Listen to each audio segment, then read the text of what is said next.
Movie X9 प्रस्तुत करता है जॉन कार्टर की कहानी। इंसान मंगल ग्रह के बारे में बस इतना ही जानता था कि ये एक लाल ग्रह है जहाँ न हवा है और न ही जीवन, लेकिन सच्चाई कुछ और है। इस ग्रह पे हवा भी है, जीवन भी है और इसका असली नाम है बारसूम। यह ग्रह विनाश की कगार पर है। यहाँ एक शक्तिशाली शहर है जिसका नाम है जोरदांगा, जो अपनी विशाल सेना के साथ बारसूम के लोगों को नष्ट करने की तैयारी में है। दूसरी ओर एक समृद्ध राज्य है हीलियम। हजारों वर्षों से हीलियम और जोरदांगा के बीच भयंकर संघर्ष चलता आ रहा है। एक दिन जब इन दोनों राज्यों के बीच भीषण युद्ध छिड़ा हुआ होता है, तभी जोरदांगा के राजा सबथान के सामने 3 रहस्यमयी लोग प्रकट होते हैं। उनके नेता का नाम शाम होता है। वह अत्यंत शक्तिशाली है और स्वयं को देवी शक्ति का दूत बताता है। वह सबथान को एक अद्भुत शक्ति प्रदान करता है जिसका नाम है नवी किरण। ये ऊर्जा इतनी प्रबल होती है कि उसके सामने कोई भी टिक नहीं सकता। शाम सबथान से कहता है कि यदि वो उनके आदेशों का पालन करेगा तो पूरे ग्रह पर उसका शासन होगा। सबथान उनकी बात मान लेता है। सन 1881। अब कहानी पृथ्वी पर आती है। समय है सन 1881। यहाँ एक व्यक्ति है John Carter. John Carter post office में जाकर अपने भांजे एडगर को एक पत्र लिखता है। वो चाहता है कि एडगर तुरंत उससे मिलने आए क्योंकि कुछ लोग उसका पीछा कर रहे हैं और उसे खतरा है। जब एडगर को पत्र मिलता है तो वो तुरंत पहुँचता है, लेकिन वहां जाकर उसे पता चलता है कि उसके अंकल जॉन कार्टर पिछली रात रहस्यमयी परिस्थितियों में मर चुके हैं। एडगर अपने अंकल से बहुत प्यार करता था और उन्हें अंतिम श्रद्धांजलि देना चाहता है। जब वो उस स्थान पर पहुंचता है जहां जॉन कार्टर का शरीर रखा गया है, तो देखता है कि वहां एक विशेष कक्ष बना हुआ है जिसे बाहर से नहीं खोला जा सकता। जॉन कार्टर की अंतिम इच्छा थी कि उनके शरीर को दफनाया न जाए बल्कि खुले ताबूत में रखा जाए और उस कमरे का दरवाजा केवल अंदर से ही खोला जा सकता है। जॉन कार्टर का सेवक एडगर को एक डायरी देता है। वो बताता है कि यह डायरी केवल एडगर के लिए है। इसमें उसके सभी सवालों के जवाब मिलेंगे। डायरी में लिखा होता है कि जब तुम छोटे थे तो मेरी हर कहानी पर विश्वास करते थे। अब तुम बड़े हो चुके हो, लेकिन मैं चाहता हूँ कि इस कहानी पर भी भरोसा करो। डायरी के अनुसार 13 साल पहले जॉन कार्टर एक सोने की गुफा की तलाश में था। तभी कर्नल पावेल के लोग उसे पकड़ लेते हैं। चाहते थे कि जॉन उनके लिए अपाचे जनजाति के खिलाफ लड़े क्योंकि वो एक पूर्व सैनिक था और वर्जीनिया से था, लेकिन जॉन कार्टर इनकार कर देता है और वहाँ से भाग निकलता है। पीछा करते हुए कर्नल पावेल भी उसके पीछे आते हैं। तभी अपाचे योद्धा हमला कर देते हैं। किसी तरह दोनों जान बचाकर एक गुफा में छिप जाते हैं और यही वही सोने की गुफा होती है जिसकी जॉन तलाश कर रहा था। गुफा के अंदर चारों ओर सोना फैला होता है। तभी वहाँ एक रहस्यमयी व्यक्ति प्रकट होता है और जॉन पर हमला करता है। जॉन आत्मरक्षा में उसे मार देता है। वो व्यक्ति उन्हीं रहस्यमयी प्राणियों में से एक होता है जिन्होंने बारसूम पर सबथान को शक्ति दी थी। मरने से पहले वो अपने गले से एक लॉकेट निकालकर सक्रिय करने की कोशिश करता है। उसमें नीली रोशनी चमकने लगती है और वो बारसूम बोलने वाला ही होता है कि जॉन वो लॉकेट छीन लेता है। जॉन कार्टर बारसूम शब्द बोलता है और अचानक गायब होकर एक अजीब वीरान जगह पर पहुंच जाता है। उसे समझ नहीं आता कि वो कहाँ है, लेकिन यहाँ वो असाधारण ऊंची छलांगे लगा सकता है क्योंकि ये मंगल ग्रह है और यहाँ की गुरुत्वाकर्षण शक्ति कम है। कुछ समय बाद वहाँ के लंबे लंबे निवासी उसे देख लेते हैं। ये 15 फीट लंबे थार्क होते हैं। वे उसे पकड़कर अपने कबीले में ले जाते हैं और उसका लॉकेट छीन लेते हैं। उधर आसमान में हीलियम और जोरदांगा के बीच युद्ध जारी रहता है। सबथान के पास नवी किरण की शक्ति है जिससे वो अजेय हो चुका है। हीलियम का शासक ये समझ जाता है कि वो युद्ध नहीं जीत सकता, इसलिए वो अपनी बेटी राजकुमारी डेजाहथोरिस का विवाह सबथान से कराने का प्रस्ताव रखता है ताकि राज्य बच सके। लेकिन राजकुमारी इस विवाह के लिए तैयार नहीं होती। वो चुपके से वहाँ से भाग निकलती है। इसी दौरान जॉन कार्टर दूर से ये सब देख रहा होता है। जब राजकुमारी खतरे में पड़ती है तो जॉन अपनी असाधारण छलांगों का उपयोग कर उसे बचा लेता है। इससे सबथान उसे पकड़ना चाहता है, लेकिन शाम उसे रोक देता है। वह कहता है कि जॉन उसे जीवित चाहिए। तभी थार्क योद्धा भी युद्ध में कूद पड़ते हैं। उनकी गोलाबारी से जोरदांगा के सैनिक पीछे हट जाते हैं। थार्क खुश होते हैं और चाहते हैं कि जॉन उनके लिए लड़े, लेकिन जॉन मना कर देता है। तब वे धमकी देते हैं कि यदि उसने उनकी मदद नहीं की तो वे राजकुमारी को मार देंगे। जॉन मजबूर होकर मान जाता है। राजकुमारी जॉन से पूछती है कि वो इतनी ऊंची छलांग कैसे लगा सकता है। जॉन कहता है कि उसे खुद नहीं पता, वह केवल अपनी सोने की गुफा ढूंढना चाहता है। धीरे धीरे उसे पता चलता है कि वो पृथ्वी पर नहीं बल्कि मंगल यानी बारसूम पर है। राजकुमारी पहले विश्वास नहीं करती, लेकिन जब जॉन उसे लॉकेट दिखाता है तो उसे यकीन होने लगता है। फिर वे एक पवित्र मंदिर की ओर जाते हैं। वहाँ उन्हें एक रहस्यमयी नदी के बारे में पता चलता है जिसे मृत्यु द्वार कहा जाता है। संभव है कि वही जॉन की वापसी का मार्ग हो। वे उस नदी को पार कर एक प्राचीन स्थान पर पहुँचते हैं जहाँ अजीब बदलाव होने लगते हैं।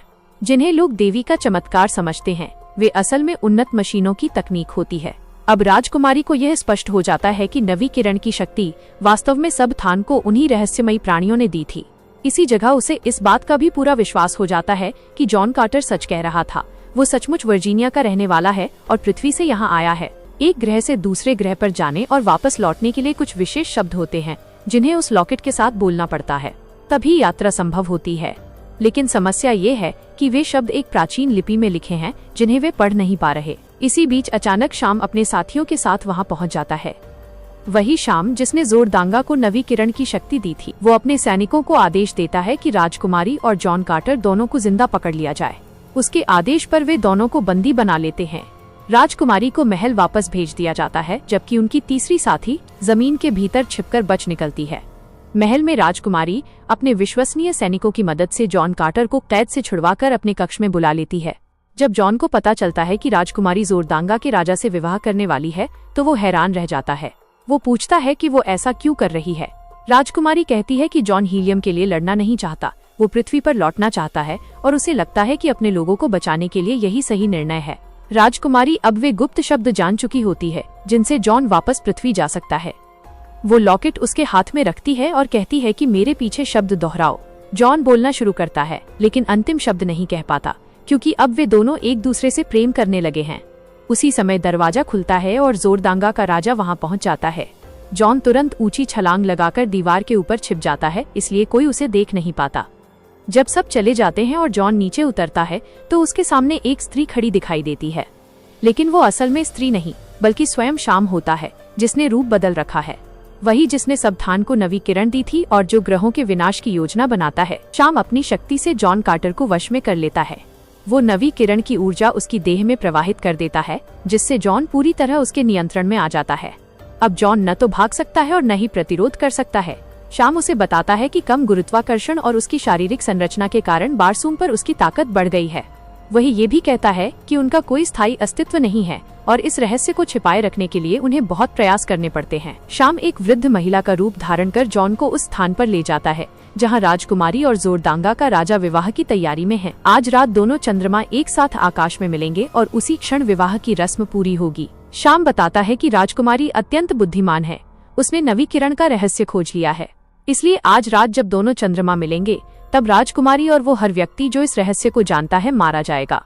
जॉन पूछता है कि उसका उद्देश्य क्या है, वो ये खेल क्यों खेल रहा है। शाम उत्तर देता है कि वे ये खेल इस ग्रह के बनने से पहले से खेलते आ रहे हैं और पृथ्वी के नष्ट होने के बाद भी खेलते रहेंगे।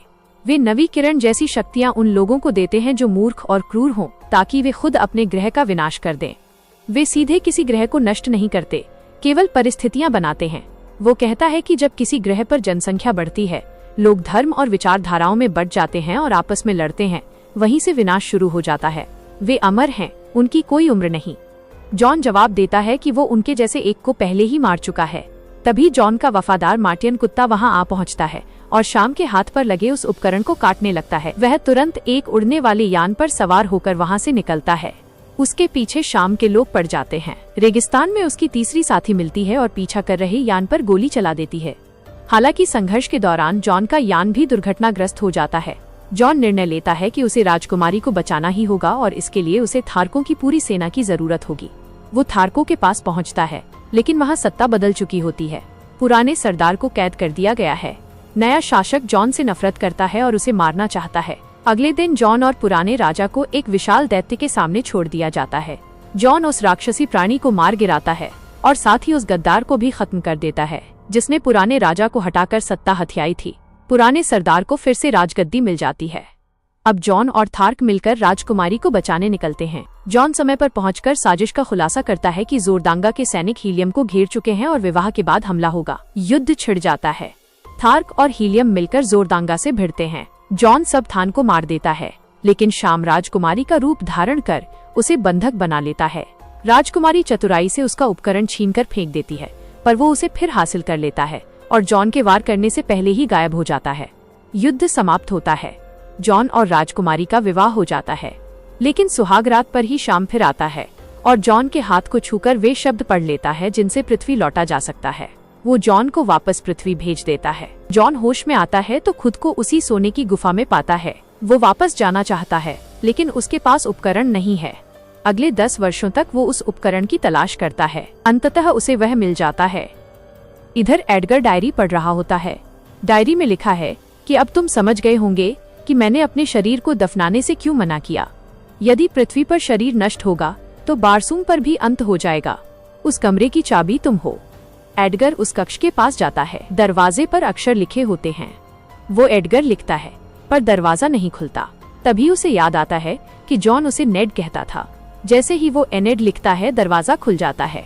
तभी एक व्यक्ति उस पर हमला करता है, लेकिन गोली चलती है और हमलावर मारा जाता है। पीछे मुड़कर देखता है, जॉन कार्टर जीवित खड़ा है। मृत व्यक्ति के कोट से जॉन वह उपकरण निकालता है। वो दरअसल शाम ही था, जिसे लगा कि जॉन को उपकरण मिल चुका है। जॉन जानता था कि शाम अवश्य आएगा। उसकी योजना सफल हो चुकी थी। अब जॉन के पास वो साधन है जिससे वो फिर से बारसूम जा सकता है। जाने से पहले वो एडगर से कहता है, जीवन में कोई उद्देश्य चुनो, कुछ रचो या किसी से प्रेम करो। इसके बाद वह अपने सुरक्षित कक्ष में जाता है और उपकरण की मदद से एक बार फिर मंगल ग्रह की ओर प्रस्थान कर देता है। यहीं इस अद्भुत कहानी का अंत होता है।